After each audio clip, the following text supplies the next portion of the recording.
Muito bem, vamos agora aos destaques do esporte com a Caliandra Alves Dias, que não está, segundo ela, muito feliz com o seu time, Caliandra. Daqui a pouquinho você fala do Grenal aí que aconteceu ontem, porque a gente vai começar falando de Atlântico. Vai para a contracapa, Marcão, porque o Atlântico surpreendeu em cima do São José, hein? Surpreendeu, mas até surpreender levou um pequeno sufoco. A equipe donos da casa abriram 3 gols de vantagem, 2 gols marcados na primeira etapa e um no segundo tempo. E o Atlântico teve que correr atrás do prejuízo. E olha, levar 3 gols do São José, que é uma equipe que começou agora na LNF, não desqualificando o adversário, mas o time não é tão bom assim. Os 3 gols que o Atlântico sofreu foram 3 gols de falhas na marcação e também uma desatenção em relação ao jogo. Então, no segundo tempo, eles estavam mais concentrados para a partida e aí tivemos o resultado final de 5-3. Aí pesou o tamanho da camisa, né? Pesou a força e a habilidade aí. E olha, deu para ver nesse jogo aí que destaque o Lima, como é que é o que tava no temporada passada e fez o primeiro gol, foram muito bem alguns da temporada passada e também novidades, o Silva. O Silva foi muito bem e também nós tivemos algumas novidades aí jogando muito bem, né, nesse jogo aí, fizeram gols até, né? Exatamente, o Silva marcou gol, o Caio Júnior, que se espera muito do Caio Júnior por ser pivô e por ser um substituto do Keké em relação à posição, também marcou gol. Em relação ao Kleber também, o Kleber teve uma ótima partida, o jogador aí tá voando, podemos por assim dizer, já é o segundo jogo que ele marca o gol e a goleada também foi finalizada com o Lucas, que também teve uma ótima temporada em relação ao futsal chinês, voltou a Erechim e manteve a qualidade que o torcedor conhece da época que ele já vestia a camisa do Galo. Muito bem. Bom, vamos falar, antes da gente falar do Ipiranga, vamos ver os gols do Atlântico, o gol de Atlântico e São José. O Atlântico venceu, como a gente está falando aí, por 5-3. A gente mostra para vocês as imagens, são da TV do Atlântico. Te liga.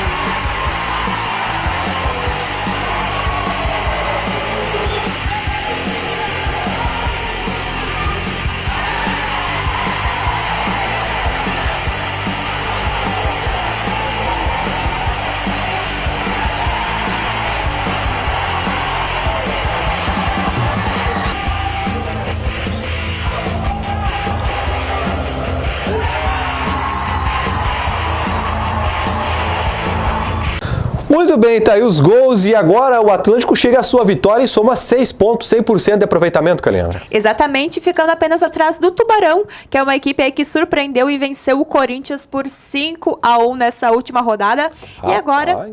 surpreendente, né? O Corinthians que já carimbou vaga na Taça Brasil, que vai ser realizado aqui em Erechim. Esse jogo decisivo ocorreu no fim de março. Então, Atlântico e Corinthians já estão classificados para a Taça Brasil. E agora o próximo jogo da LNF vai ser aqui na quarta-feira, um clássico contra a ACBF, que tem aqui 4 pontos. Venceu o primeiro jogo, mas empatou o segundo. A CBF que se venceu o Atlântico pode aí ultrapassar, né? Pode ultrapassar o Atlântico na segunda colocação, né? E logo depois tem Marreco, Magnus. Nesse fim de semana nós também tivemos o clássico lá em Paraná, no Marreco e Copa Grill também, né? Ficou 4-2. Uma vitória aqui do Marreco. Muito bem, vamos continuar acompanhando aí, tem muita Liga Nacional para acontecer. E são quantas rodadas essa temporada aí? De mais ou menos? Acho que são 30 e poucos, né? 30 e poucas rodadas. Eu acho que deve ser mais ou menos isso, porque ano passado também foi isso. Mas não seriam rodadas, né? No futsal seria semanas, porque na estreia que ocorreu na última semana, o Joinville, que foi campeão na temporada retrasada, não estreou. Ele estreou apenas esse fim de semana. Então, cada semana vai ter uma folga de uma equipe. Vai mudando. Muito bem. Vamos agora falar do Ipiranga. A gente vai direto lá para a tabela da divisão de acesso, porque o Canarinho perdeu o pênalti no fim de semana. A Caliandra, a gente teve transmitindo esse jogo aí. Não teve gols, ficou no 0-0 com o Esportivo e o sentimento pro torcedor que podia ter feito mais. Olha, já era de se esperar o Esportivo vir com um pé um pouquinho no freio, mas em relação ao Ipiranga, deixou muito a desejar. Parece que o Ipiranga estava feliz feliz com a quarta colocação. Isso porque o adversário da quinta colocação não podia ultrapassar o Ipiranga em pontos. Caso essa situação fosse contrária, eu acho que com certeza o Ipiranga iria com o pé no acelerador para buscar o resultado. Ficou parecendo que as duas equipes estavam satisfeitas com o empate. O Jackson, o atacante, novamente voltou a perder o gol. E aquela história, né? Mas você tá batendo o gol para dar a vitória ou para se isolar na artilharia do time? Então isso é um questionamento que fica aí, porque é o segundo pênalti que ele perde consecutivo em relação à divisão de acesso, e é bom ter cuidado, porque na próxima fase, quartas de final, se tiver aí algum erro, o Ipiranga pode ser desclassificado, e eu acho que vai ser pelo São Paulo, porque vencer o São Paulo é difícil. O Ipiranga perdeu para o São Paulo em um amistoso realizado na primeira temporada. Eles vieram de Rio Grande no mesmo dia, enfrentaram congestionamento, acidente na BR e vieram aqui e venceram por 2-0. Fora a etapa que o São Paulo, da divisão de acesso, foi o melhor time no seu grupo A, né? E de toda a temporada dos dois grupos também foi o melhor time, teve a melhor campanha e se classificou com até 3 rodadas de antecedência. 2 rodadas de antecedência. Então, é uma equipe que quer subir para a elite do futebol gaúcho e tá mostrando isso. Tá mostrando que não veio para brincadeira e é bom o Ipiranga tomarem um pouquinho de cuidado. Os jogadores aí estão numa folguinha, né? Então os treinos devem começar amanhã ou na quarta-feira lá no Colosso. O jogo tá aparecendo aqui no site da Federação Gaúcha, mas não tem data ainda. Mais ou menos deve acontecer mais ou menos quando esse jogo aí? Isso, esse jogo deve acontecer já no fim de semana, só que a Federação Gaúcha ainda não liberou os horários e nem as datas específicas. Por quê? Porque domingo é domingo de Páscoa, então as partidas devem ocorrer no sábado. Muito bem. Nas outras chaves, como é que ficou aí os jogos? Bom, temos aqui o Esportivo Bento Gonçalves contra o Lajeadense, o Guarani contra o Igrejinha, o Bagé, Marcão, vamos um pouquinho para baixo, isso, e o Bagé contra o Glória. Muito bem. A gente vai ver como é que encerrou a tabela de classificação. Pode subir, Marcão. Na outra fase, vamos voltar aqui para a primeira fase, a fase classificatória, porque é o seguinte, durante o jogo do Ipiranga, o Ipiranga correu na outro grupo. Correu aí um sério risco, porque ainda nós tínhamos o Passo Fundo, que o Passo Fundo, se vencesse com mais 3 pontos, podia roubar a vaga do Ipiranga. Ia ficar com 19 no caso, né? Mas acabou ainda num pontinho, ficou no sufoco, acabou o Ipiranga garantindo a sua vaga classificatória para cima do Passo Fundo. E o destaque também foi a União Frederiquense, que se salvou, Caliana. Se ressurgiu na competição, né? Porque passou metade da divisão de acesso ali do seu grupo na zona de rebaixamento e nessas últimas rodadas, na verdade, acabou aí ressurgindo e mostrando um futebol que agora não adianta de nada, mas talvez para o próximo ano o União Frederiquense venha reformulado, como é o caso de outras equipes. E agora fica aquela disputa entre São Borja e o Tupi, que vinha jogando muito bem, chegou a estar na terceira colocação do grupo quando enfrentou o Ipiranga aqui. É o seguinte, se o São Borja ganhar os 3 pontos, vai subir a 16, vai ficar aqui, já o Tupi fica batendo na caneta. O Frederiquense se livrou ali, né? Se livrou. Aos 45 do segundo tempo, né? Talvez se tivesse tido esse gasto que teve no início da competição, acho que também poderia garantir alguma vaga no G4. Muito bem, como é que foram os outros resultados aí nesse fim de semana? Bom, tivemos aqui do grupo do Ipiranga, o grupo B, o Igrejinha, que surpreendeu e venceu o Glória por 2-1, o Passo Fundo, que venceu o Tupi por 3-0, o empate sem gols entre Ipiranga e Esportivo, e também aqui a vitória do União Frederiquense em cima do São Borja por 2-0. Muito bem, tá aí os destaques.